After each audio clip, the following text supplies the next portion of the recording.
Okay? All right. Good evening, everybody. Good evening. Welcome. Thank you all for being here.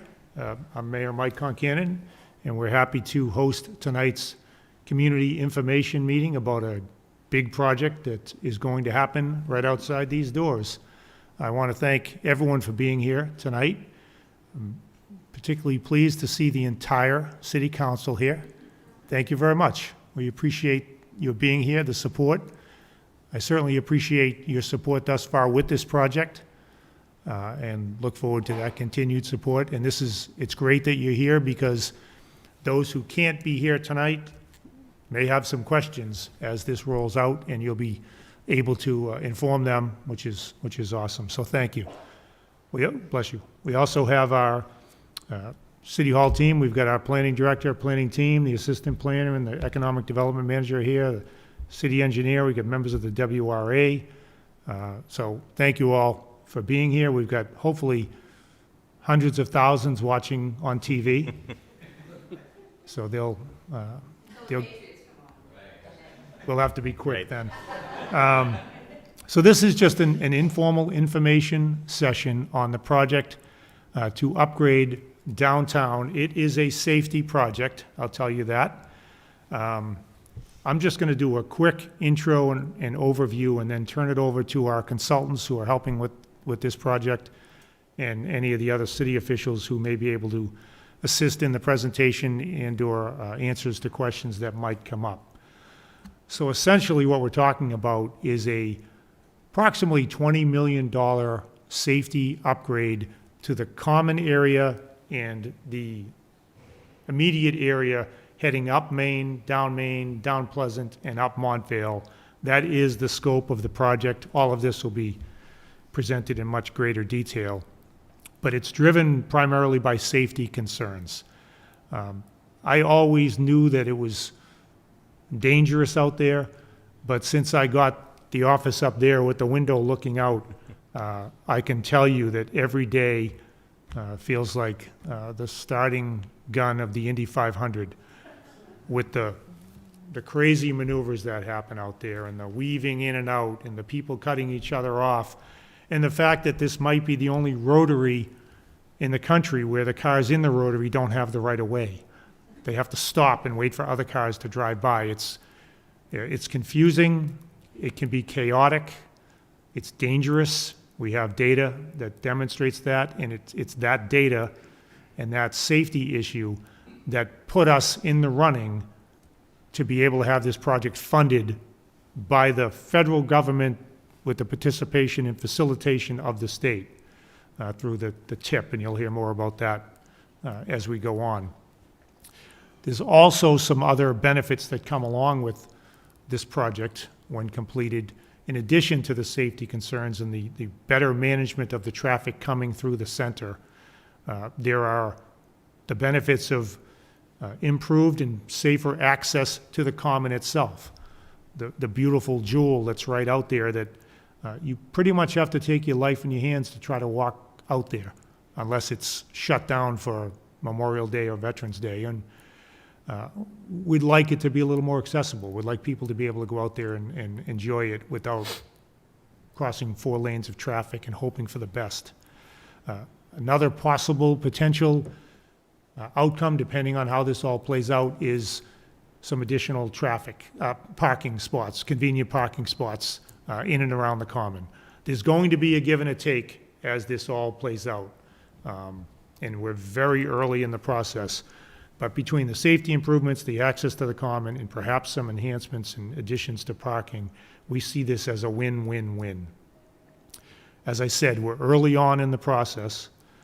Even though it feels like we've been working on this for many years, we're still early on in terms of design and what it's actually going to look like, and that's why we're here tonight. We are still in the input-seeking position where we're trying to figure out what's the best configuration and the best design. The really, really good news in all of this is we're able to do this without city funds. This is federal dollars, which of course, it's still our money. It's going up to the feds and coming back down. But at least we're getting a share to do a significant project. So it's fully funded, and it's a very competitive process, this TIP program. And we had to, I won't say fight and claw, because that's a little dramatic, but we had to make strong arguments to get on the TIP and then to stay on the TIP and be assured of funding. And I'm very appreciative of the efforts of the city engineer and the city planning department and the city council and our consultants for advocating to get this project where it is now.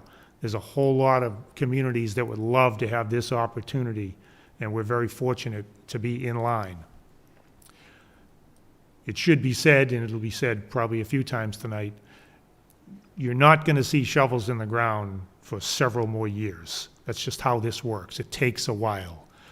But we are gaining momentum, and we're actively moving towards complete design so that we can be ready to be built. As I said, this is an opportunity for community input to help us design the best possible project. But it is worth noting, and I'm sure Rich and his team will note as we go on, that there are some strings attached to the project. There's some, they don't just give away money and say do whatever you'd like. There's some expectations, and there's some back and forth, and I'd even say negotiating to determine exactly what we must do and what we get to do. But in the end, we hope to have a project that satisfies the safety concerns, addresses the access concerns, and hopefully helps us with increased parking. And it's a project that everybody can be proud of, everyone can be happy about, but realistically, everybody is not likely to get every single thing they'd like to see. There is some compromise involved here. But I think in the end, with hard work and listening to the community, we can come up with a project that will dramatically improve what's going on out there, and everyone will be happy to some degree. So that's my opening, my welcome. We do want to hear what you have to say. I would tell you that we are so early on that we barely have, concept plans. So what we're going to introduce and show you, it's not set in stone. It's just ideas to get the conversation going. So if you don't see something that you really love, don't think it's a done deal. If you do see something you really love, that's not a done deal yet either. So let's just take our time and go through this and just kind of view it through that lens. And I think we'll be fine. So I think that's it for me for now. I'd like to turn it over to our consultants from Ty and Bond who have been helping us with this. And as I said, we've got the city engineer and the city planning director here, amongst others, who are available as well to chime in with input and additional information, and perhaps even answer questions as they come up. So with that, I'll turn it over to Rich Benevento. Thank you, Mayor. Rich, I'll leave this for you. No, that's okay. All right? Great. Thank you. Great to see everyone. Counselors, we've been talking about this for a little bit, and I think we're finally got the pump primed, and we're ready to go. So Greg just moved on. I'm going to just introduce the team again. I'm Rich Benevento. I'm a senior vice president at Ty and Bond. Some of you may recall that we started this project at WorldTech. That was my firm. My firm was acquired by Ty and Bond a year and 9 months ago. So the same team, but certainly more resources. Also with me is Bill Mertz, Bill's vice president. Alan Cloutier and Greg Lucas just stepped out for a second, and he'll be right back. But and you can see their roles. Greg will serve as the project manager of the project. He's been involved with all sorts of projects of this magnitude. And then, of course, working closely, again, with the departments within the city, the engineering department, the Department of Planning and Economic Development, the mayor's office, city council. This is a very interim, you know what I mean. It's a joint project, right? I couldn't get the word out. The other thing that's really important in projects like this are meetings like this. So it's not just what you see in the screen. There should have been one other line in the bottom here as part of this process, and that's the community.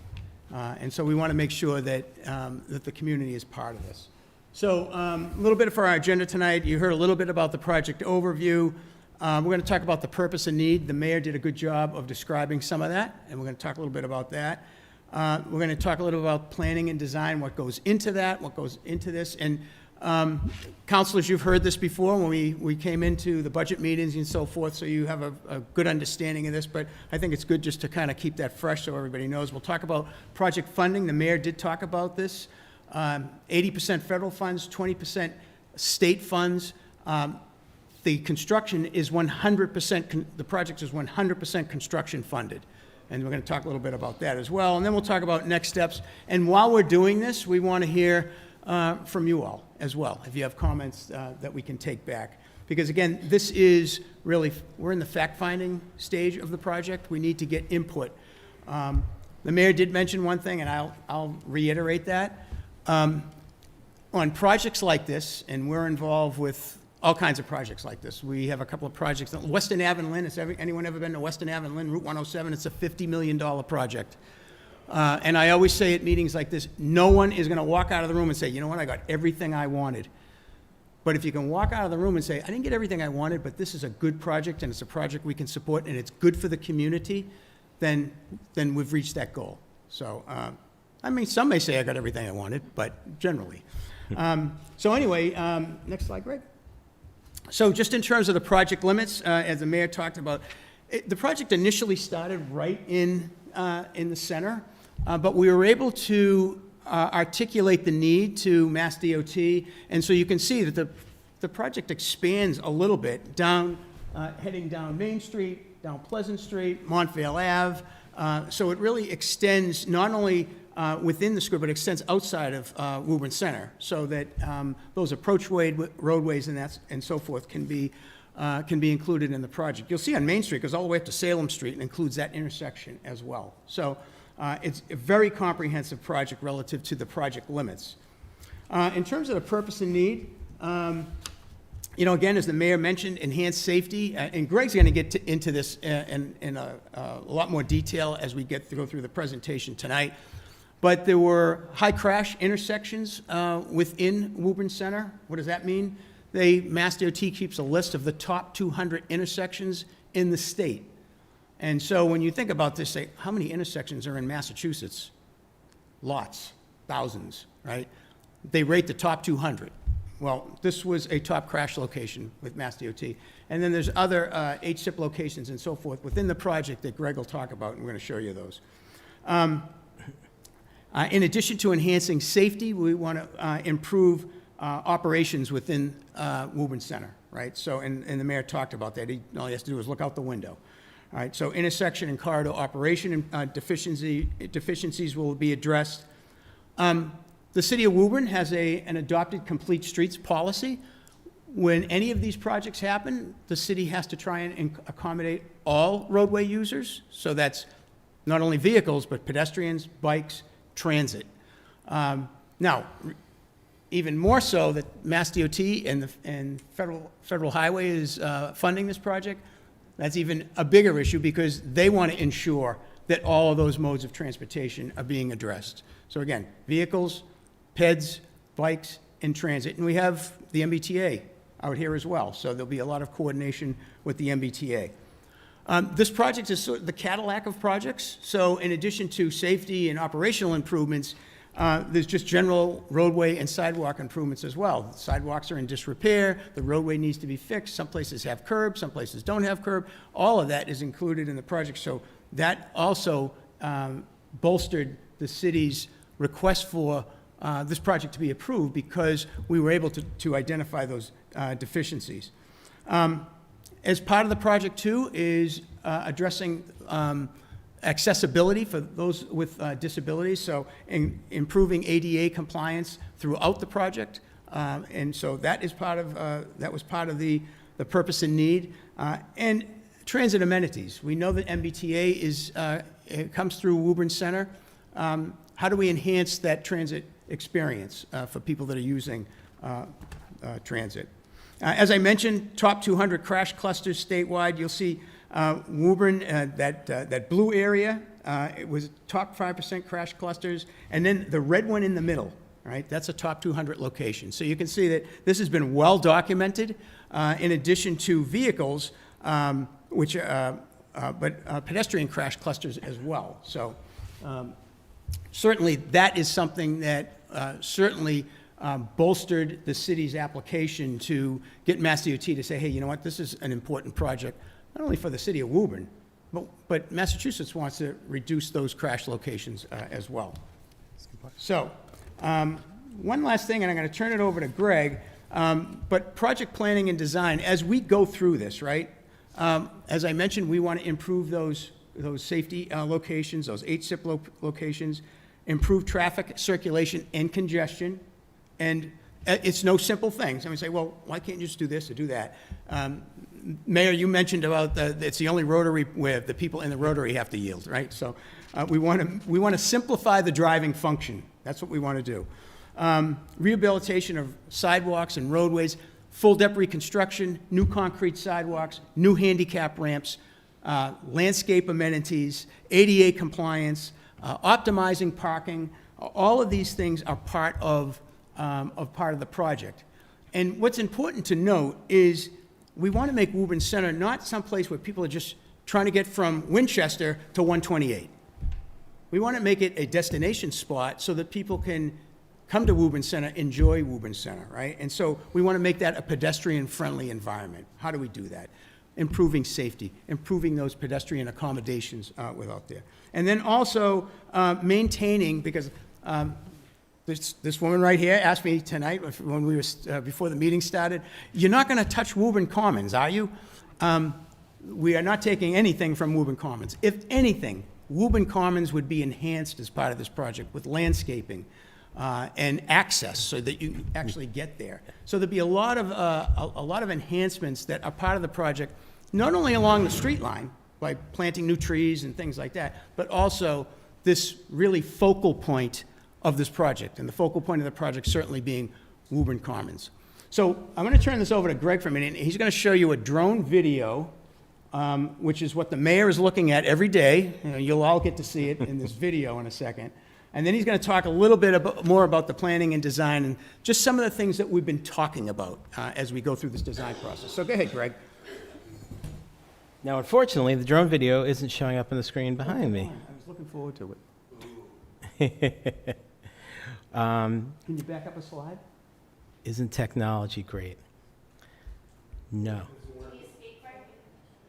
It's showing up on his computer, but not on there. Everybody's waiting. This is when you're supposed to do this in front of the screen and do hand puppets, right? Hold on. Did that change? Rich on the screen? Nope. What happens if you go to the next slide? Hold on. Can you even? No, because it's not embedded in. It's not embedded? Oh, well. No, if you embedded it. goes I don't There know. we go. How about There now? we go. All right.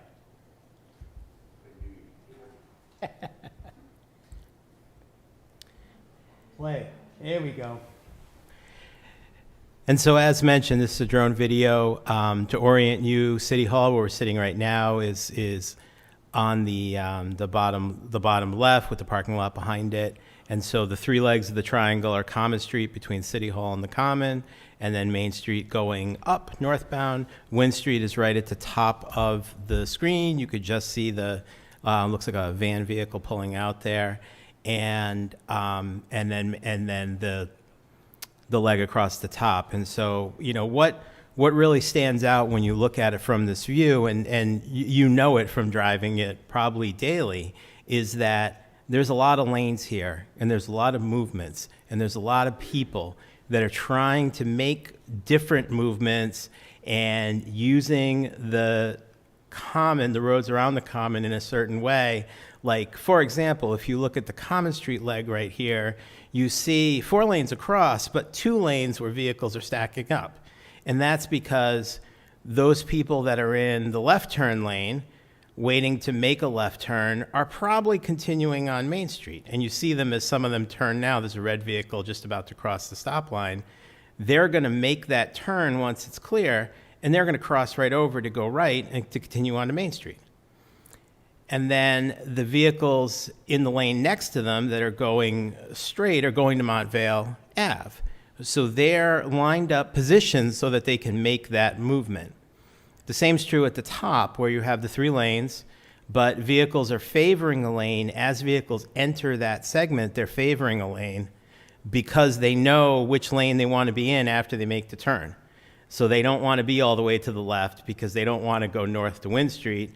They want to either continue on Main Street to the north and east or, excuse me, to Montvale Ave. And so this really shows kind of the delay that people experience as they try to travel through the center, the width of roadways and the movements that are happening as they try to travel through the center, and, quite frankly, the chaos of it all. The intersection at, I'll say the top right in the view you're looking at, the Main Street intersection, Main Street to the southbound Main Street to the west as they go around the Common, don't have to stop. Now you see right there, the police officer's actually there in the center of the road. It might be hard to see him. He's out there in his reflective, fluorescent. He's walking back to the curb now.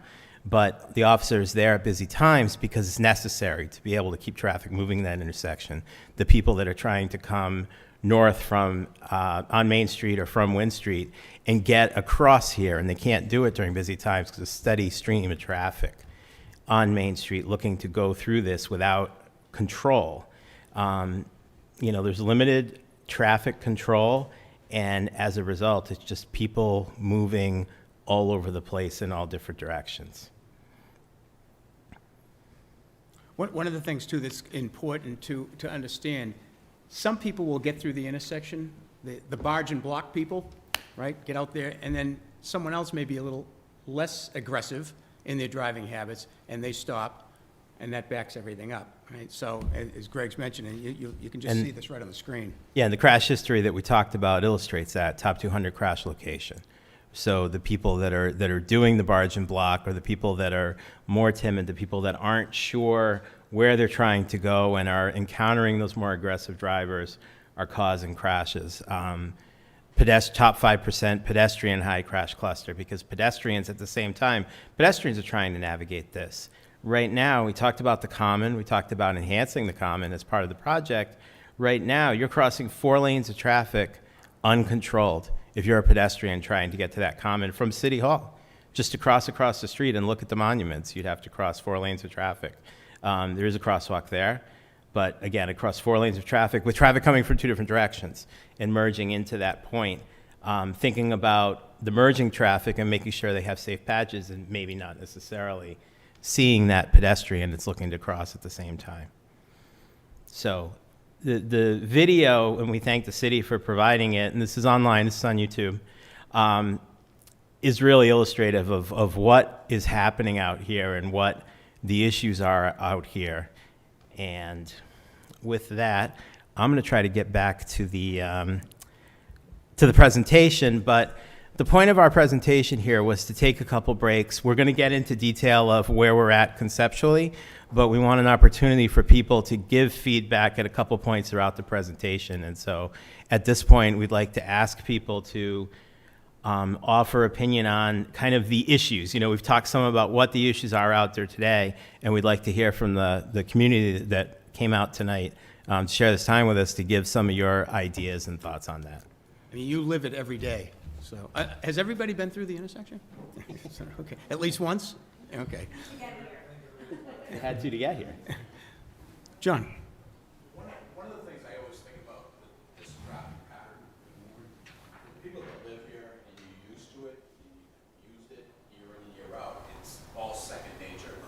But just imagine being somebody that's coming here for the first time and you have to go to the courthouse and you're coming from the south, whatever, it's like, well, how do I get there? I mean, we all use GIS now, so, Siri is telling us, take a left, take a right, take a left, right. When you listen to Siri, it makes it a little bit better on travels, but still, this downtown area is so unique in its configuration and roadway network that it can really lend itself to a stressful situation for someone that is driving through it for the first time. So, you notice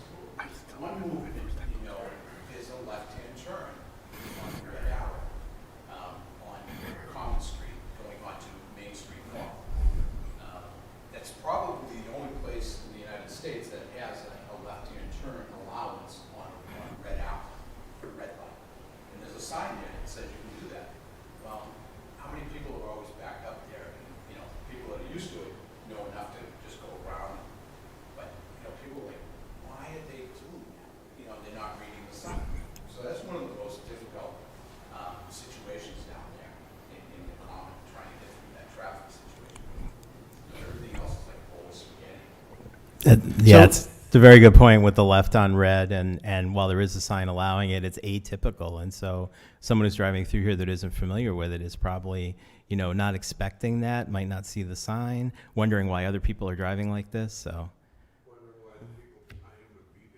Yes, So- waving at them. So are the people at home, can they hear this, or should I can't repeat all that. Yeah, I think the comment was that it's confusing, especially for folks that are not from Woburn. I mean, the folks from Woburn have an idea of what's going on, but those who are new to Woburn or traveling through Woburn, it's a little confusing. And I think the overall pattern, as Greg articulated during the video, it's very confusing. And there's a lot of movements, there's a lot of distractions, there's all sorts of things that are going on. One of the other things, too, in terms of just points of interest, because I think that was another comment that I heard from what you were saying, is this project would lend itself to providing some wayfinding signage, for example, as part of the overall project as well. There's a lot of feature points within Woburn. You got the library, you got the courthouse, you got City Hall, you got all of these things. So providing some wayfinding would alleviate that as well. So, other comments?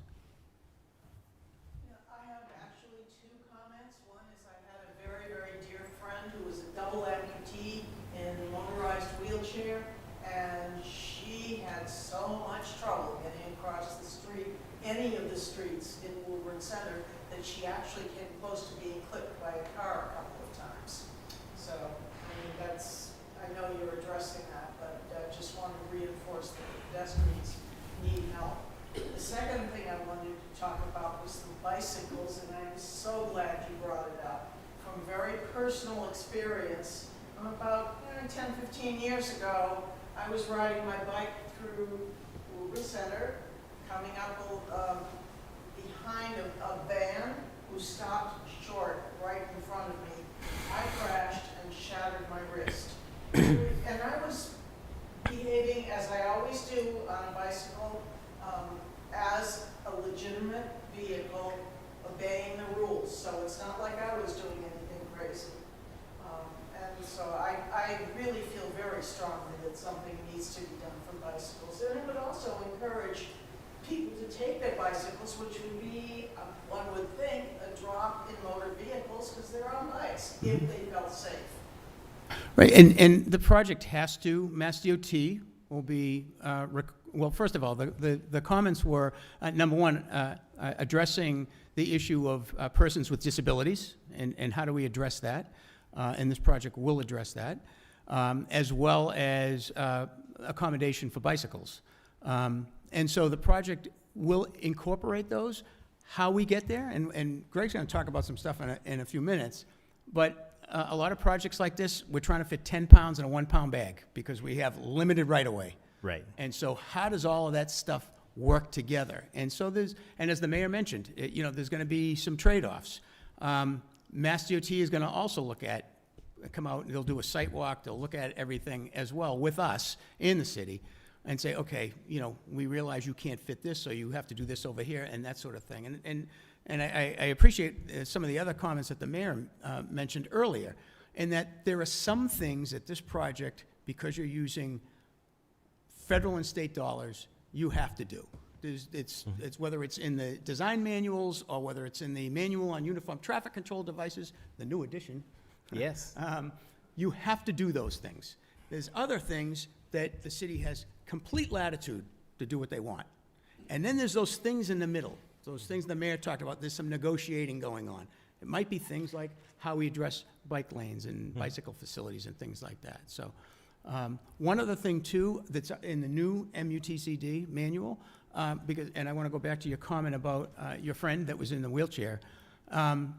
It's not just accommodating persons with disabilities after the project, but during the project as well. And so as part of this project, once we get to the final design, there's all construction phasing plans and construction management plans and things like that to ensure that people still have access. So, Greg, I don't know if you want to add anything to.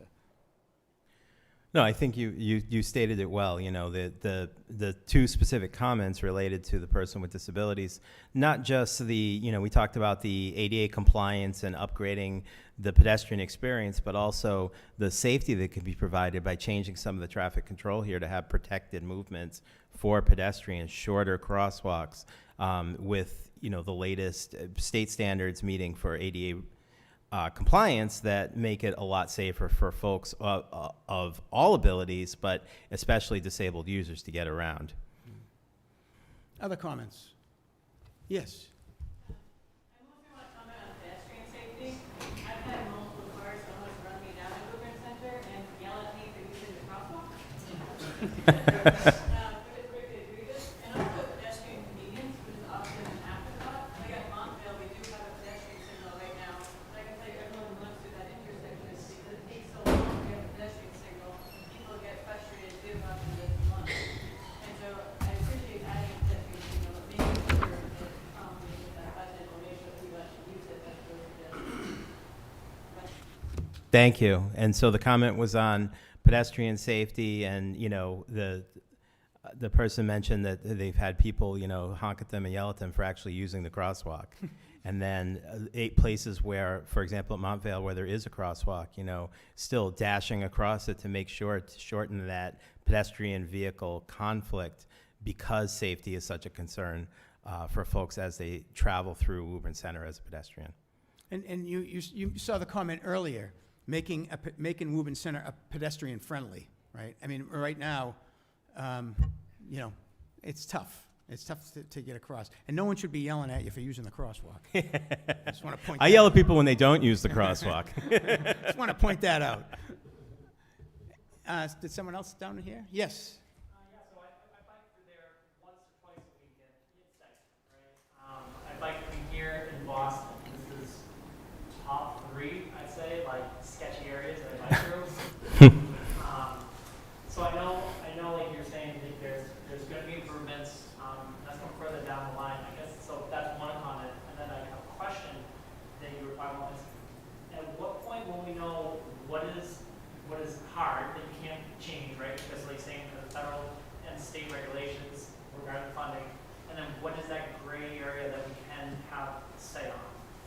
So we're beginning the preliminary design phase, and part of that is tonight's meeting, and then developing concepts.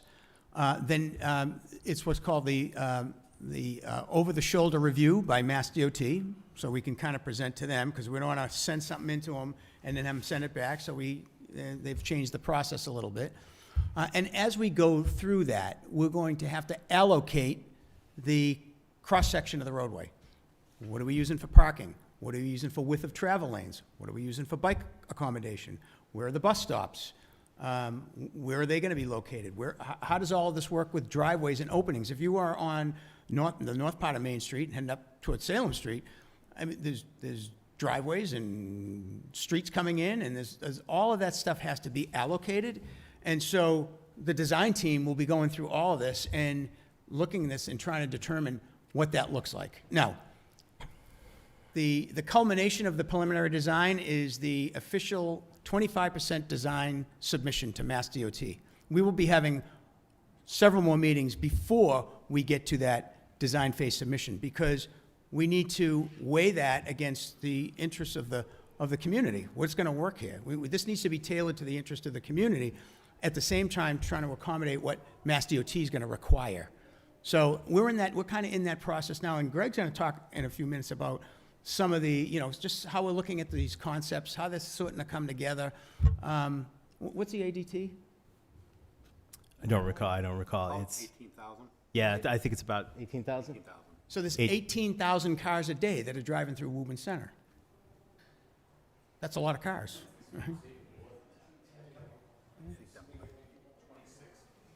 Yeah. No. I think that might be on Pleasant Street itself, so. Yeah. there's obviously many That was ways. on Pleasant Yeah. Street, yeah. So my point is that there are a lot of balls in the air that have to be evaluated, so that we can find that balance that I was talking about earlier. And part of it too is that those 3 links, the one-way links around the common, there's a lot of vehicles using that are, duplicative, because they're making movements to be able to do the one-way circulation because they can't make a left turn, like, for example, from Wynn Street to Main Street, or go south and turn directly left on a Montvale. Because they can't do that, they go around, and so you have more vehicles, and that's why it's 3 lanes, 4 lanes, because of that. I always like to say in a project like this, and Greg and Bill and Alan have heard me say it a million times, this is an 800-step process. We're on step 10, right? So this is a longer process. We're going to talk a little bit about the tip year that it's on and all of that. But it's a very detailed process. And even when it goes to Mass DOT for review, it's not like, say, one engineer at MassDOT looking at this thing. It goes to highway design, it goes to traffic, it goes to right-of-way, it goes to environmental, it goes to complete streets, it goes to all of these departments at Mass DOT in Boston and in Arlington at the district office. 'Cause Right. all those same folks are also sit in Arlington, different folks, but same departments, and they look at it. And tying back into the question about, how will you know, like, when those elements are determined, that's iterative over the course of a lot of time through pre-25% design, where we're at now, and 25% design. And even that, as you get together with folks and have those discussions, like Rich said, MassDOT Boston might have a different idea from MassDOT District 4 in Arlington, might have a different idea from the city engineering department, from the city police department, and they're all going to be part of that conversation to kind of discuss those elements. The business owners may have a different opinion, and so all of those things will be considered, will be discussed as we move forward in preliminary design. John. Since coming back to Woburn in March this year, getting fully engaged in this whole process, and the mayor's so up on really trying to make this happen. You can't underestimate or, emphasize the need for pedestrian safety elements and improvements. You just really can't. I walked through that center 2 or 3 times a day intentionally just to see what's going on. And there's no better way of figuring out traffic than being right on the right side of the roadway. Walking through it. As the mayor emphasized earlier, pedestrian safety is paramount to achieve this project. So you've got to turn over every stone you got. One of them is exterior lighting, street lighting. Especially the north section of Main Street heading towards Mount Woburn, out of Main Street. It's so dark at night, even though it's lit, the lights that are there are not very good at illuminating the sidewalks nor the streets. They more or less blind you when you're driving down the road. They don't illuminate the area that needs to be illuminated to provide a nighttime pedestrian safety guard. That's one of the And some of those things, and the comment was that the lighting is deficient in certain areas of Woburn Center. So I'll tell you straight out, MassDOT, lighting, street lighting, particularly period lighting, is generally not an allowable use of those funds. However, the city can do that work as what they call non-participating. So we could include that in the project. That would be something that cost would be borne upon the city. But a lot of communities that we did it in Everett, Washington Street and Brookline, they're considering pedestrian scale lighting. So these things can be included. The other opportunity too, and we've talked to Mr. Corey, the city engineer, oftentimes a city or town will include other non-participating work. So let's say, for example, the water main out here is 150 years old and it should be replaced. Well, here's an opportunity to just replace the water main. You don't have to rebuild the road because the road's already going to be rebuilt. So it provides this opportunity to improve city infrastructure that would not normally be included in the project as non-participating work. The city would establish a force account. It's going on right now. We have a project in Peabody, Central Street in Peabody. Peabody decided to replace their water main while the street's all dug up. All they're paying for is the pipe. Put the pipe in the ground. The rest of the road gets constructed. So these are opportunities that'll come forward. other quick things. Mayor also mentioned, how much noise you hear out his office window. I think any office window in Main Street. City Hall. What you realize every day is so many people layering their lawns constantly. I don't think this project's going to help that. Oh, sure it will. It's all these crazy traffic movements that are out there. I do like so much this concept of simplifying the traffic pattern that's associated with this plan. And that's so much what's desperately needed with this improvement project. I mean, it's such a smorgasbord of crazy traffic pattern out there that if we can just straighten that out, it'll go a long way to getting rid of these crashes and eliminating a lot of the unfriendly pedestrian situations that exist out there. Another problem that I hope we can accomplish is these movements that people that are unfamiliar with the common traffic pattern, blasting through stop signs. This is a common occurrence going into many Wynn Streets from common. I mean, how many times have people just witnessed people driving right through? It almost happens on a daily basis. A lot of just misses, but there's a lot of broadside accidents happening. I don't know what the people are thinking, but there's a big stop sign there, but they don't stop. They just keep on blasting through. And then you see people going on Montville Avenue, coming to the end of Montville. This doesn't happen all that often, but people keep going straight through, going the wrong direction in front of City Hall. And it's just like, wow. Well, I think what we're talking about is all these erratic movements going through Woburn Center. And I think the goal of this project is to, as you heard me mention earlier, simplify the driving function and organize it, right? And so, to all of your points, John, those things will be, You gotta slow down somehow the speed of the traffic that's associated, the approaching traffic in all directions, probably not so much northbound on Main Street, but all the other traffic, Pleasant Street, people are just going way too fast approaching the common.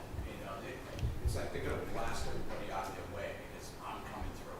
And I think everything needs to slow down. And If we could implement such a thing. yeah, the comment there about speed and slowing people down, one of the things that MassDOT has embraced as part of design, realizing that you can't just go up and put out, if people are driving, say 35 miles an hour, and today you can't just go out and put up a 25-mile-an-hour sign because they're comfortable going 35, just to throw out numbers.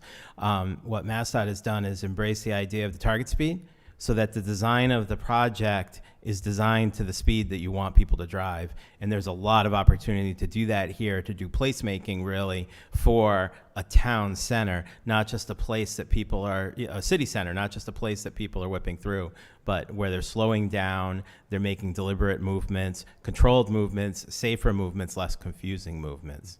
sir, you had a question in the back there. I do. I have a concern over the physical changes to the common.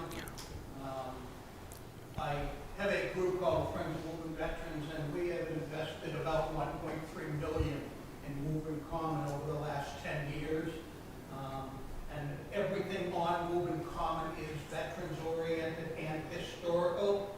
My concern is what are you going to take sidewalks away? We have a couple of monuments that are physically touching the sidewalks. And I know at the end of Wynn, at the corner of Wynn and Pleasant Street is the cowl to the USS Maine. And there is no way a 55-foot tractor-trailer truck could make a turn to the right or someone coming down Wynn Street and probably not hit that proposed items. But I just wanted to make it part of the record that we are very concerned that disruption to any of the current historical monuments on Woburn Common not be affected. So there's, the question was disruption to Woburn Common and any of the historic or memorials that are out there. And I will tell you that there is, this project will not, let me rephrase my question. This project, if anything, will enhance Woburn Common. That's the intent. So, no. Will you physically be moving historical monuments on Woburn Commons to complete this project? Moving them where? Off the commons or just? Physically moving them from the site that they exist on now? So, and we haven't got that to that point yet in terms of turning radius and things like that. However, I'm going to use a hypothetical, just because you're asking about it. let's say that we need to adjust the corner of one of the approaches, and we need to move something 6 inches. That's we're not talking about like we're going to move monuments, you know, off the commons or anything like that. Right now, the intent is, as part of this project, is to enhance Woburn Common. It's not to be defacing it in any way to your concerns. So that's, I mean, that, the, I'm not talking inches, I'm talking in excess of 3 feet.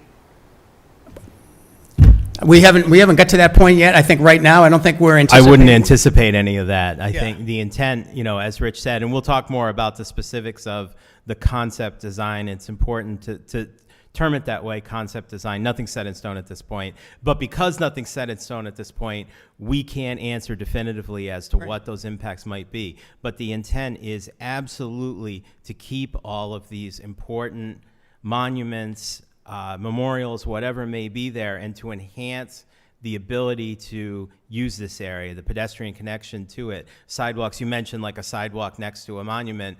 That sidewalk will be absolutely still be there and will be reconstructed, will likely be enhanced, enlarged, the connection to it. We have a team of landscape architects that specialize in this sort of thing and will be very involved in this project in making sure to enhance the pedestrian connection and the historical importance of the common.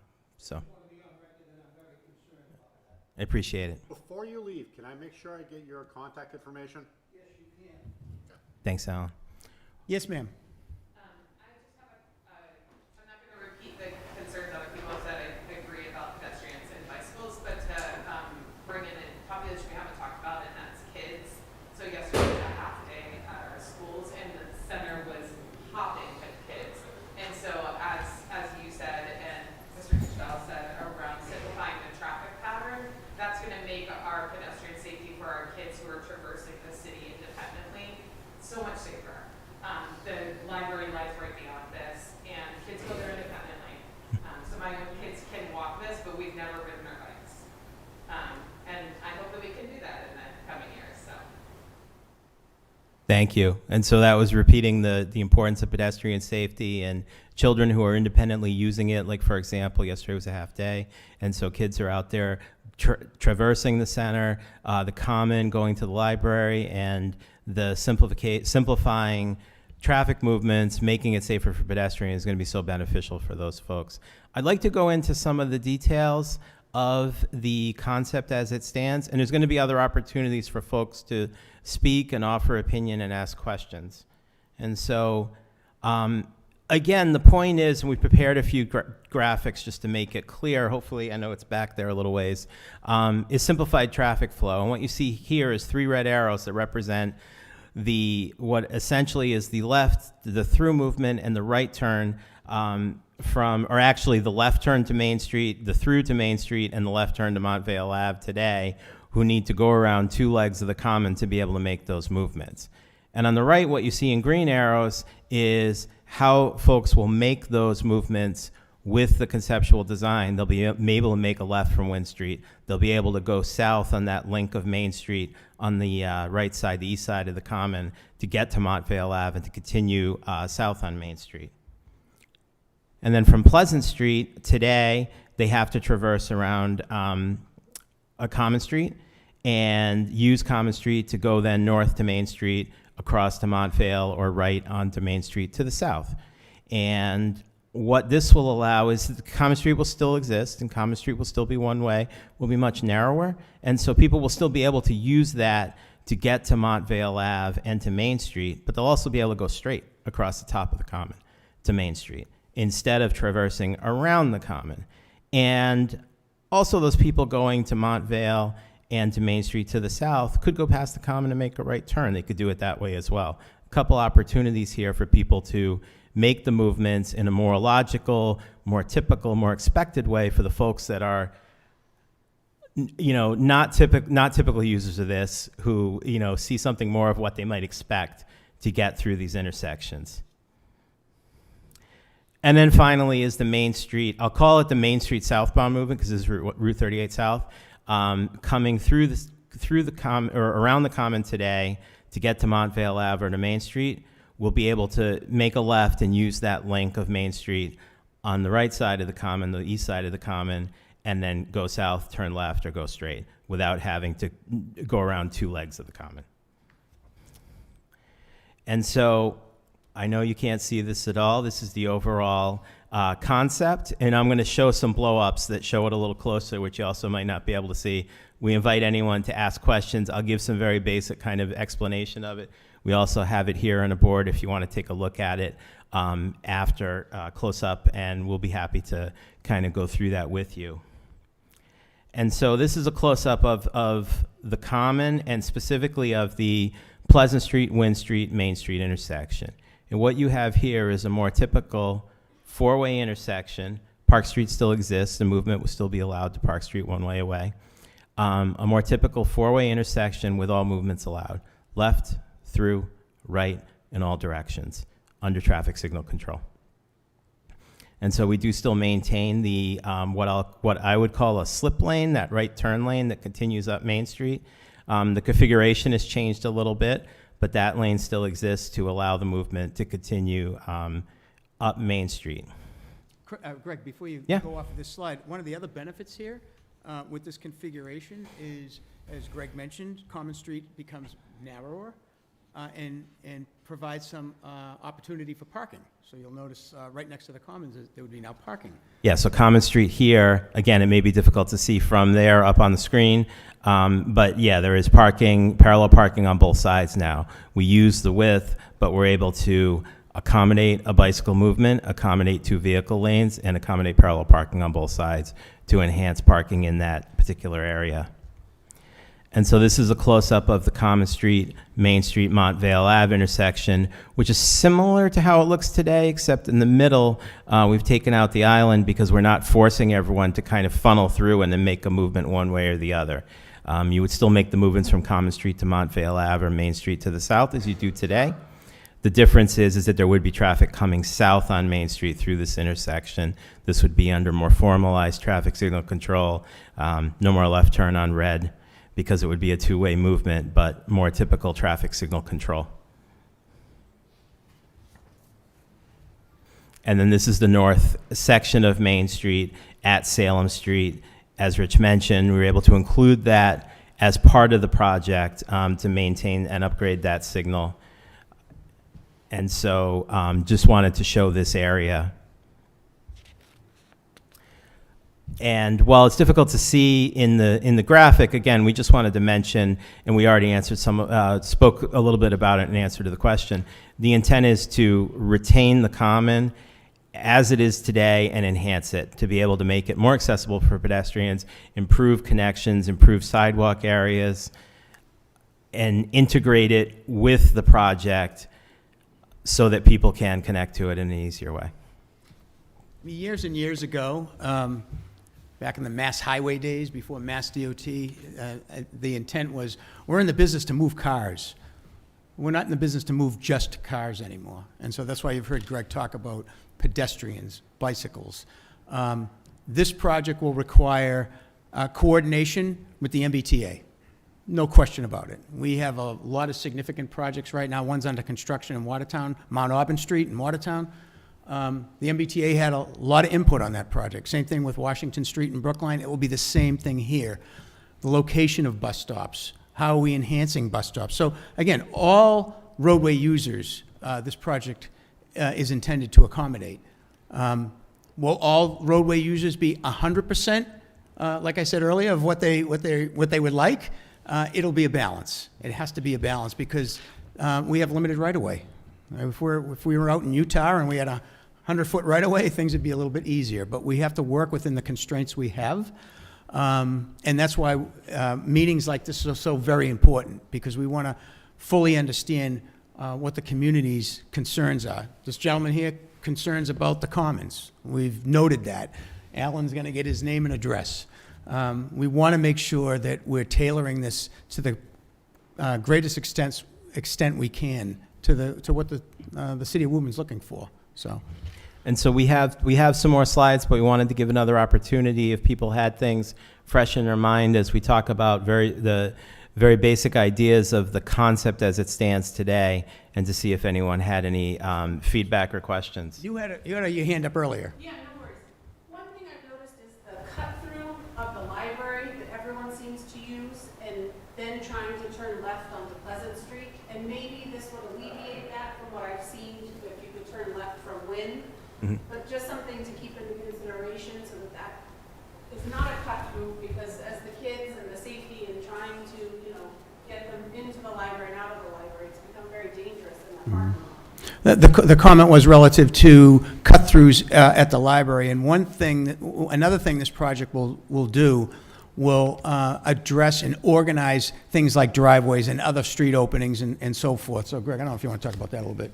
No, I was going to say that I was talking to someone about this project, and they said, you know what I do? I come down Wynn Street and I cut over and I come out by the library. So we know that people do that, and we know that people do it not just to make the right turn to Pleasant Street, but to come back and make the left turn because Wynn Street is backed up. And so improved, where today it's stop controlled, and so people have to wait for a gap in traffic, or when the police officer is there directing traffic, now it'll be traffic signal control, which will give them a safe, protected movement to make whatever movement they want to make at that intersection, whether it's a left turn, a through movement, a right turn. Everybody gets a turn.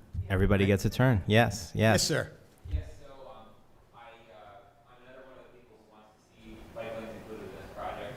I'm a cyclist leader, and one of the things that I've seen in the conceptual design plan is that you have the, what we call unprotected bike lanes, in that plan. And, if you look on places like, King Square in Cambridge, they have, either parking protected or grade separated bike lanes that are on the pedestrian side of the right of way. I mean, we're talking about, kids using these things, and I mean, honestly, having this bike lane on the street side versus on the car side, that's the difference between you can ride there or you can't. Like, it just comes down to that. So, so the parking can protect the bikes, and instead of the bikes protecting the cars, which is sort of the wrong way of thinking about it, in my opinion. So the comment was relative to protected bike lanes and so forth. And so where we can incorporate let me put it this way, where we can incorporate bicycle accommodation to the maximum, we will do that, right? So whether it's protected bike lanes, whether it's raised bike lanes, whether it's, whatever it might be. Again, some of this project is going to present challenges, because it's going to be, how do we accommodate all of these things? Bike lane with a buffer and a parking lane and 11-foot travel lanes, because the MBTA won't allow anything less than that. So there's all of this stuff. How do we fit it all in? And the design team is going to be working hard to figure this out, and then come back to the city and say, okay, look, here are a couple of options. You have to make a decision. What are we doing, right? That kind of a thing. Bicycle accommodation is required as part of the project. It's going to be part of the project. If you've been up, I don't know if anyone goes up to Salem, I wouldn't recommend it until after October 31st. Not this time of year. But on North Street, they have, the bicycle lane is between the curb and the parking lane. There's some concerns about that. One of is someone opening their door and someone's coming on a bicycle, and all of a sudden they're in the front seat of somebody's car. So there's pluses and minuses with all of these, and the design team is, these are seasoned engineers that are looking at all of this stuff and trying to figure out what works best, what fits best. So I don't know if you want to go into that too a little bit. No, I was going to say, and it's, as I mentioned before, it's collaborative with what the community is looking for and what the design standards are and what fits for Woburn. The other thing, like Rich was talking about, the balance of, protected bike lane with the sidewalks and the parking. The other thing to consider is street furniture, street lights, and needing offsets from that to the traveled way, to the bicycle way. And so that's all part of the equation when we think about how we use this space as part of the design. So it's all part of the equation. We appreciate the comment. I'm going to go to someone who hasn't had a question yet, and then we'll come back over here. Yes, ma'am. So the other thing I think of what that design is, all of the Uber Eats drivers or whatever, looking at this double park in the bike lane next to the parallel parking. So on the other side of the street, is there any thought to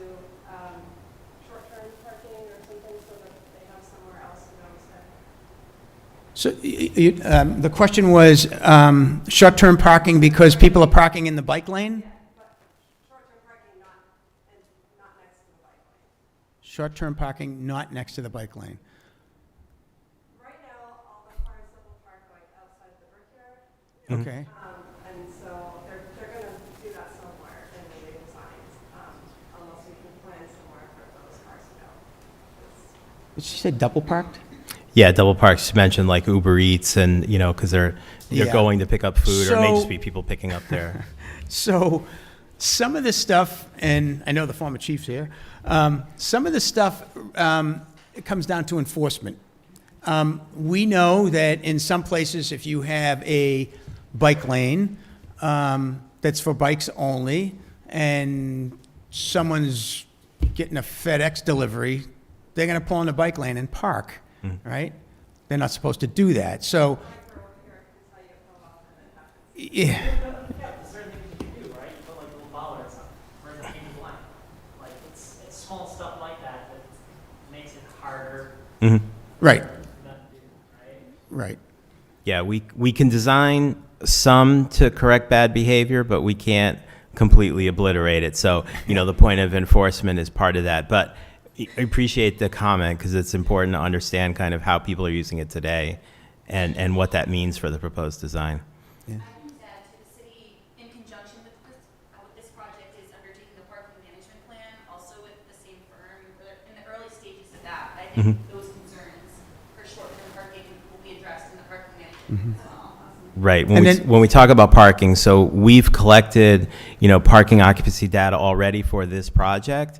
And then that parking study that's ongoing that, you know, as Casey mentioned, we're just kicking off, will definitely let us understand kind of how parking's being used, how much parking's being used, how it's being used, and then how the project, when it's being used, and therefore how the project needs to accommodate parking in conjunction with other things the city may consider outside of the roadway as to how parking's being utilized and how, you know, the potential exists to enhance parking for the common area. And one other thing, too, to note is that while we may, as part of the project, identify locations for parking, then it's up to the Traffic Commission and the city and the council to determine, is this a 1 hour spot? Is this a 30-minute spot? Is it a 2 hour spot? That would be up to, you know, the city to determine what works best for the community and the businesses in the downtown. So, Mr. Corey. Yes, one of the unique features of the downtown is that businesses get deliveries any time of day, and the truck stops in the middle of the night, and it causes an impediment to traffic. I think that's something that we can address in the parking study or by ordinance at some point in time, that deliveries have to be made at different hours. So the comment was relative to deliveries all time of day versus having them be at certain times during the day so they're not impeding traffic and causing other problems. So, sir, yes, in the back.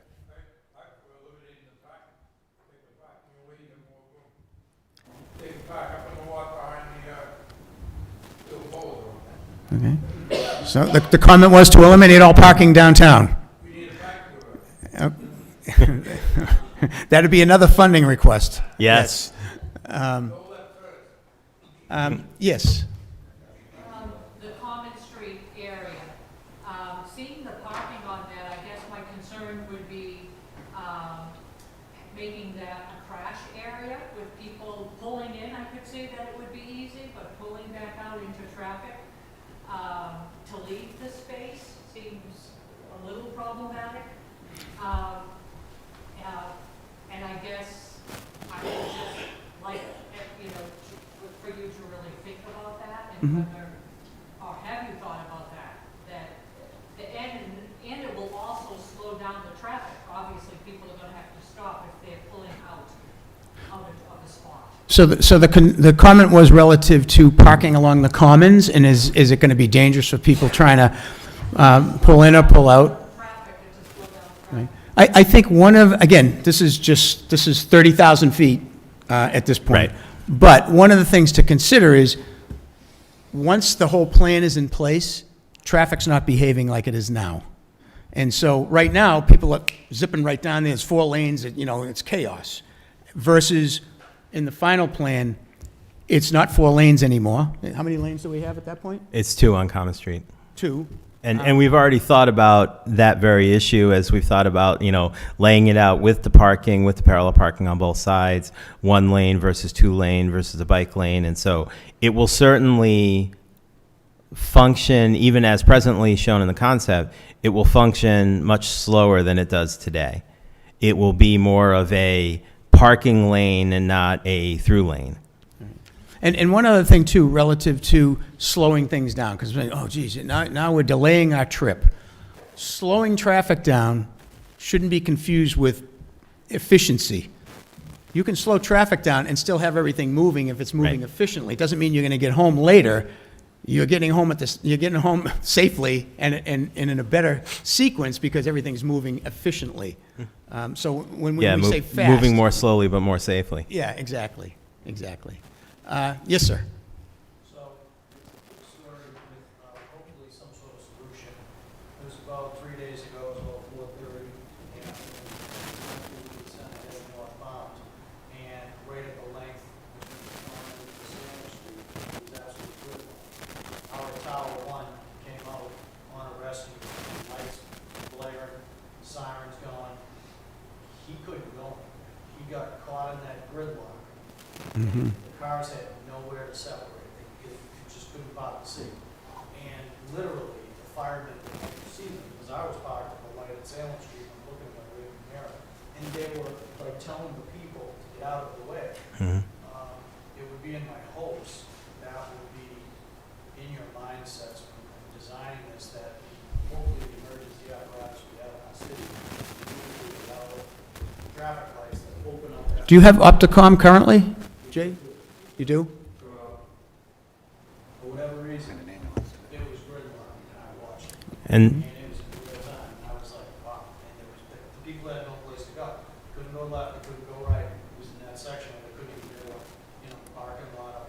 And then once Salem Street light kicked on, and we were able to go north and south on Main Street, then it started to free up at that point. yeah, absolutely. The design, the traffic signal design. First of all, you have optimization of that Salem Street signal, which geometrically doesn't really change, but optimization that could improve operations there. But all of the emergency preemption equipment and potentially even the potential to connect the emergency call so that when they're going through the signal at Wynn Street, which doesn't exist today, it can send the call downstream to Salem Street so that traffic continues to move, so that even in a case like that where there might be some delay, some backup, the emergency vehicle will still get throughput even if they don't get that line of sight at the next signal downstream. So those are all things that can be part of the design. That's a further step down the road, more a final design, but definitely something that will be considered. Currently, the signals along Main Street are not coordinated. You might talk about platooning and adaptive signals where they're all in sync. I'll leave that one to you. Thank you. So the question was about, mentioning that today the signals are not coordinated or not interconnected. And so what that means is signals that are programmed so that to promote vehicle throughput, so the vehicles can get through the signals. So if they go through when they're going a reasonable speed, they get to green at one, they'll get to green at the next one. And so we have an opportunity here to design signals that are interconnected, that have that connectivity, that have that coordination, that use some of the adaptive signal technology that exists today that we're using in other, urban settings to get vehicles through these intersections and to handle changes in traffic so that, if there's a sudden flux of vehicles that we didn't anticipate based on our traffic counts that were from some day in time, it says, oh, okay, I know right now today that there's more vehicles trying to get through here in this direction, and it will adjust the programming for that. So that's all part of the toolbox that Alan and I will use. Yes, John? You always know when there's an event on 128. That's Sure. when the gridlock begins. So at that point in time, traffic downtown, you really have to have police officers helping to manage that gridlock situation.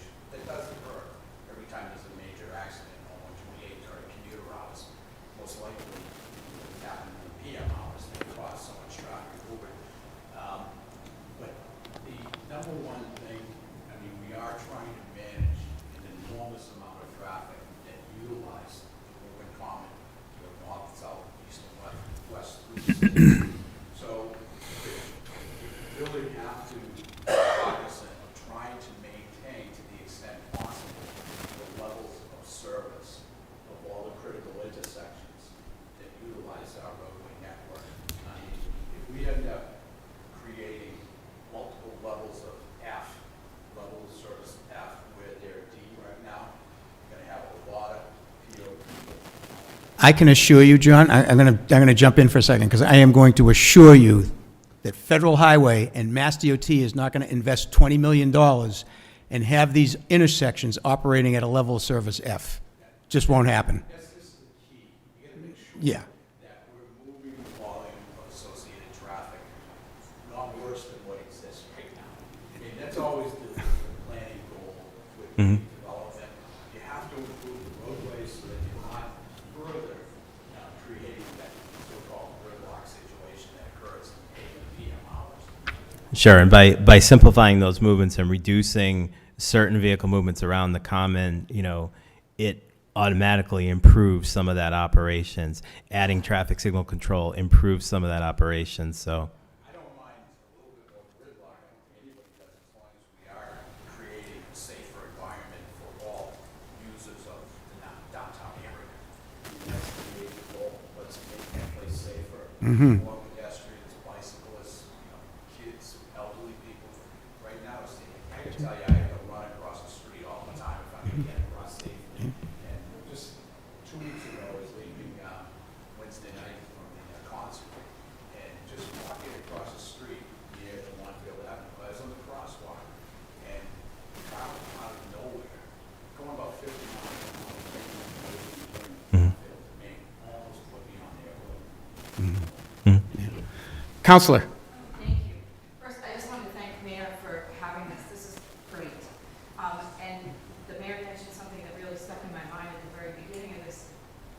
We're lucky if this is, I don't think you said lucky, but it's a 7-year project. And those of you who've been around long enough to remember Montville Ave, that was, I think, May J. Helby, 19 years. Yeah.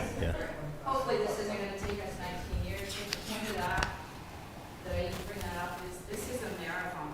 This is not, a 3K. So the thing that we can all do is keep giving our feedback and always continue to stay involved, because at some point we're going to have to go to some of those meetings, just like we did for Montville Ave. We put people on buses and went downtown when they're having some of those meetings to keep us. We're on the tip, but we have to keep moving up. So again, I just want to make the point, this is a long process, and some of the things that people brought up earlier about some of our challenges with safety downtown, the city council and our mayor, we have the ability to try and fix some of those things today, temporarily. We don't have to wait all that time, so I think that was really great to hear some of those things tonight. And I know some of those things we've already talked about at the city council, so like parking, for instance. So I thank you, and thank you very much, Mayor. This was great, and Rich, your And thank you for the segue, because I'm going to go to a slide right now that's going to talk about timing. So you had one comment? Yeah, just a really, really quick question that matters to me, probably doesn't matter to anybody else. I lost the thread when you said there was going to be access to Park Street. And it's about 2 slides back, and I'm wondering if you could just reprise so I... So I'll go back quickly to show that intersection. And so Park Street, if you look there, Wynn Street goes up to the north and Park Street is to the right as you're looking at the picture. And so today there's kind of 3 connections from Main Street, one that allows them to go straight through to Wynn Street if you're going north, one that allows them to go straight through to Wynn Street, one that allows them to go straight through to Park Street, and then one that allows them to make a right turn to Main Street to the north. And so what this does is it creates a larger intersection where the Park Street movement is part of the intersection, so that people would enter the intersection and be able to make that movement to Park Street as needed from any of the intersecting streets. So that was the intent, is that it would not be restricted in any way from how it's accessed today. It's just that the intersection's configured a little different as far as the connections go. So let's talk about time. Oh, sorry. Where? Oh, yes, sir. Just real quick, I certainly support Larry Giuseppe's concern with the common as far as the veterans' names and the memorial out there. To most of us, many of us, all of us, I hope, that's sacred ground. So I appreciate that you'll take that very seriously. It's those veterans that made it so we can all assemble here tonight. So, again, just reinforcing that. Secondly, thank Mayor Concanon, thank the design team, thank my fellow councilors for being here tonight. But more importantly than all that, I thank the public, because this has been great. I gotta be honest, when I walked in here, I didn't know if I was gonna see 2 or 3 people. I see business owners, I see concerned public that live around the common, that drive to the common every day. This is how town government should work. And I say town government, even though we're a city, I like to think it's still small enough to be all around us here tonight and hear the feedback. And again, as you say, this is the beginning of the process, but it's a really important part of the process. And- So I thank the public for being here, showing their concerns and their questions. Well said, Counselor, well said. And it's a process that is important to have public input. And to your point about the Commons, when we started proposing this project a few years back, and I'm going to show you the timeline. There's a slide that, yeah. I'm going to there's show a you the timeline. The Commons was always a key component of making sure that it's enhanced, that it's not disturbed, all of that. So that has been front and center right from the get-go. Right. In addition to all these other things, I mean, it's but it's certainly the design team is aware of that. As I said, if anything, the intent is to enhance access to it, make it a beautiful place so people can go out there and enjoy the monument. Right now, you look at those monuments as you're driving by and hoping someone's not going to, hit you in the right. So it's a beautiful spot and it's a sacred spot, but no one can get to it. You know what I mean? So safely. And so the point is to make this a focal point. It's Woburn Commons, right? That's what this is all. I mean, we showed the legs of Montvale and Pleasant and all this stuff, but it's really the focal point of the project, right? Woburn Center. And to make Woburn Center and make that Commons a destination spot as opposed to just something you can barely kind of look at while you're trying to get to wherever you're going because you're afraid someone's going to slam into you. So very much in tune with that. Thank you. So the timeline, we're in the planning phase. So there was a lot of work that had to go into getting the project as eligible for state and federal funding. And the funding assistance part, they called it the project information form and the project notification form. And we went through all of that stuff. We had to come up with some concepts as part of that. We did a functional design report, which is an in-depth traffic study. And then also in 2019, there was a road safety audit, and that was done in conjunction with Mass DOT and the city and the designer, and we went out and we looked at things that, like Councilor was mentioning earlier, some things that we might be able to do in the short term and also some things that are necessary in the long term. So the project funding, May of 2017, traffic study and some alternative analysis. We presented those findings, this was back in the World Tech days, presented those findings to the city in February of 2018. As I mentioned, the road safety audit was done in September of 2019.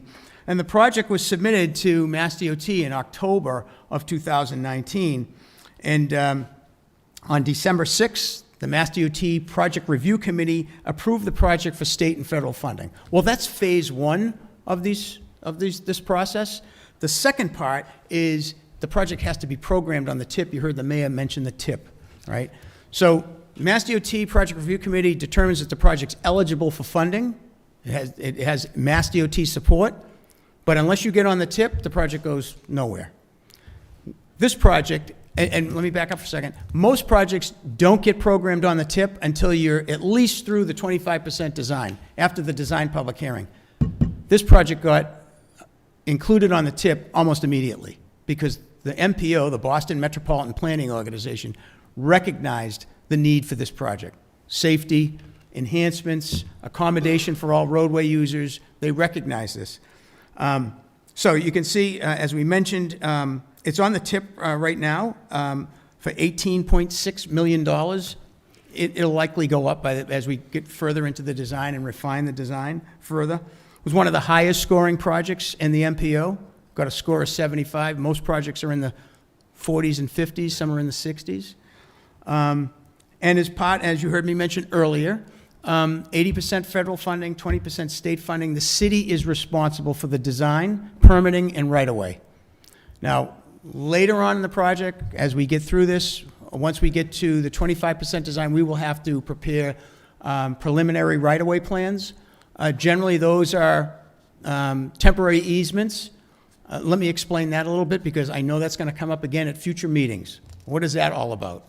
If the contractor is building the sidewalk, and he's putting the form at the back of the sidewalk, and he has to put his foot on somebody's property to pound that form in, because we're using federal dollars, requires a temporary easement. So that's kind of that's really in simplified terms, I'm giving you that, but that's the whole part of the right-of-way process that the city would be responsible for. So we're in the planning phase. We just talked about that, and you can see right now where we are. We're at the 25% design phase. We are once we get to a certain point, we will have a 25% design phase scoping meeting with Mass DOT. So we go out and we walk the job and we talk about stuff, and they give us their comments, and we articulate the concerns and interests of the city, and it's an I'm trying to say the word. And the city would be part of that scoping meeting. Yeah, Yes, thank yes. Iterative. Iterative? Is that the word you're? That's yeah, what I've been yeah, trying to get. Yeah. But I'm glad you're here. I think they got that. This is a smart crowd. I appreciate that. So that's where we are right now. The culmination of the preliminary design phase, the 25% design phase, is the design public hearing. That's an official hearing that Mass DOT conducts. The city hosts that meeting. MassDOT brings a stenographer. There's a verbatim transcript. It's a very formal process. Before we get there, we want more of these, because we want to make sure that when MassDOT comes out, that they know that this is a project that the city wants, that the city has gone through a process of public meetings and so on and so forth, that we've tried to iron out all of the issues of the project before we get to that design public hearing. It says 25%, but often the design public hearing plans are probably around 50% by the time we get through that process. So, matter of fact, MassDOT is considering changing this term 25% design and just calling it preliminary design. I see Council Bruin like shaking her head. She's been there. Once that is done, once we get through the design public hearing, we go into 75% design. And you remember earlier I talked about all those people that review the preliminary design?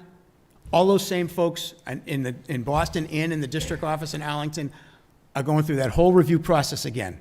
All those same groups in the 75% design.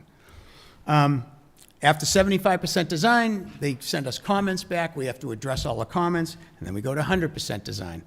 And then the last one is PS&E, that's plans, specs, and estimates. That's when the job's ready to go out to bid. Once the project is all designed, it's handed over to Mass DOT. Mass DOT handles all the construction.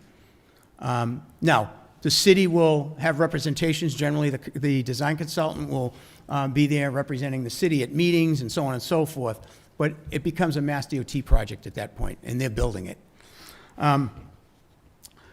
Other improvements, as I mentioned, non-participating work. We'll be working with the engineering department and the public works department. And is there other work that would be that utilize the fact that this project's being done, whether it's water main replacements or any other service connections or things like that. So preliminary design phase, what's involved with that? All right, topographic survey and base plans, that's done. The scoping meeting you just heard me mention about, we're updating the functional design report to more current traffic information that we've collected. Refining the design concepts as we go. Design justification workbook. Anything that we do that is contrary to what Mass DOT requires, we have to provide a design justification. Why did you do that? Well, we couldn't fit it, or it doesn't work with what's going on in the community. So we have to justify any deviations from the design requirements. Public outreach and meetings, like tonight, we'll also be meeting with municipal leaders and stakeholders. The business community will certainly want to weigh in on things like that. How are you addressing parking and things of that nature? Part of the preliminary design, as I mentioned, the right-of-way submission. And right now, we're anticipating in the spring of '25 to have that 25% submission to Mass DOT.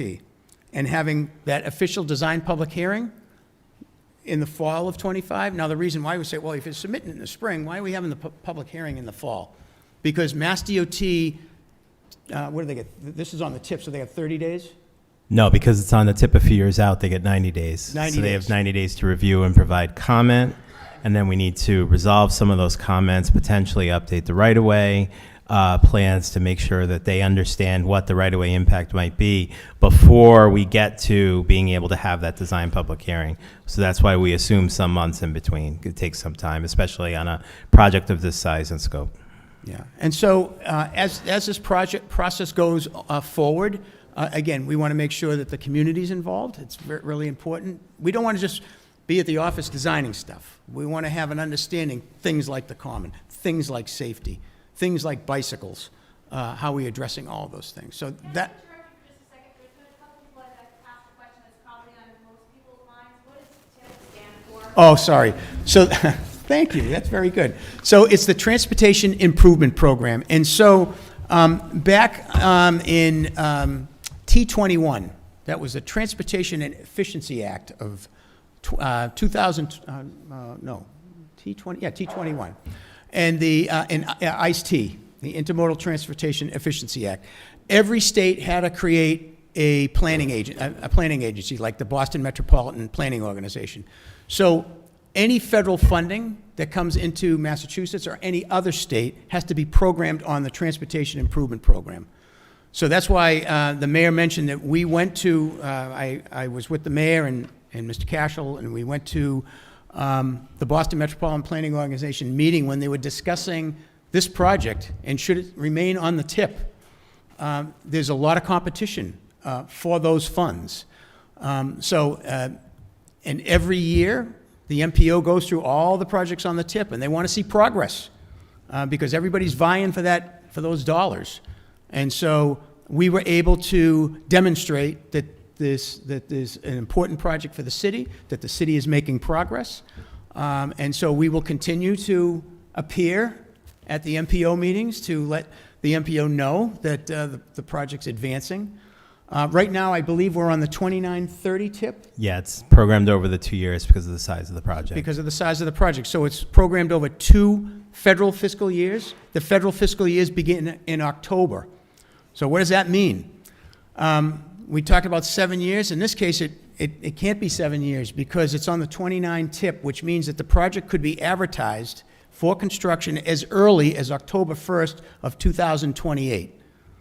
So that means that the project essentially would be eligible for advertising from October 1st of 28 to September 30th of 29. It'd be somewhere in there.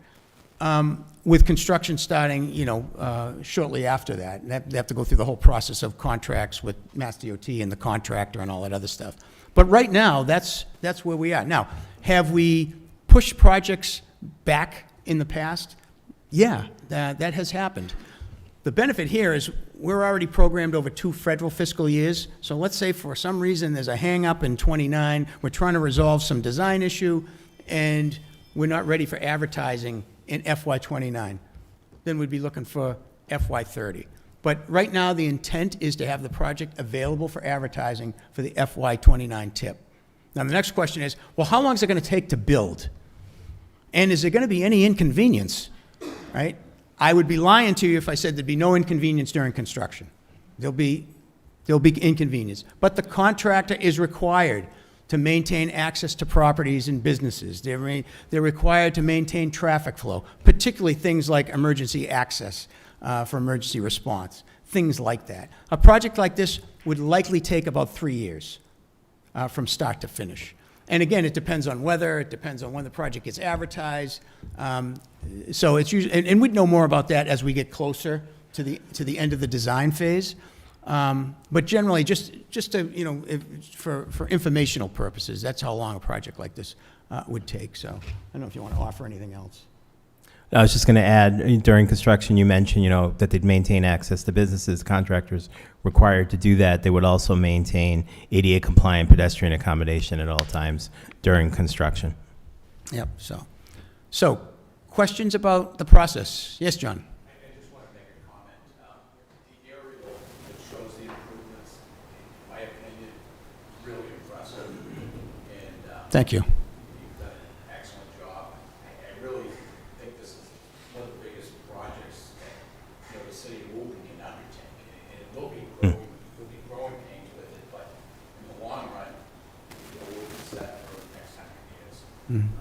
So it's pretty impressive what you've done so far. I know we have a long way to go, and it's going to take a lot of work. Thank you, appreciate that, John, thank you. Yes, in the back. Where would the contractor stay here? So when the contractor gets a project like this, he'll be looking for, well, Mass DOT, they have to accommodate, they have to get Mass DOT an office. So they would provide some project office someplace, whether it would be downtown or some remote location. In terms of staging of vehicles and all that sort of stuff, that's further on down the road. The contractor would be working with the city, obviously, to find out if there's any areas. They'd be working with, maybe there's local contractors or companies or businesses that have a big parking lot that they can offer. But that's usually between Mass DOT and the contractor. The city will have some input in that, but it's really the contractor's operation to figure that out. Yes, ma'am.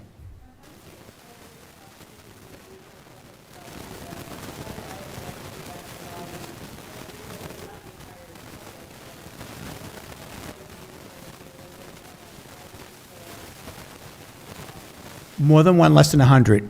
No, I'm just kidding. Casey, were we going to be establishing a web, either a website or a place where people can send an email? Yeah, there's a project website up now that we're planning on adding a feedback form.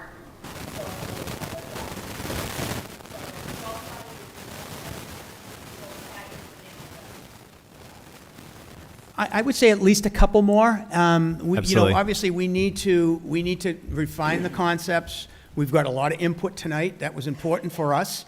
So we'll refine the concepts. We'll come back, and there'll probably, I would guess there might be one more after that before the design public hearing, right? But we want to take the comments tonight, refine the concept, set that meeting up, that over-the-shoulder review, that 25% scoping meeting with Mass DOT.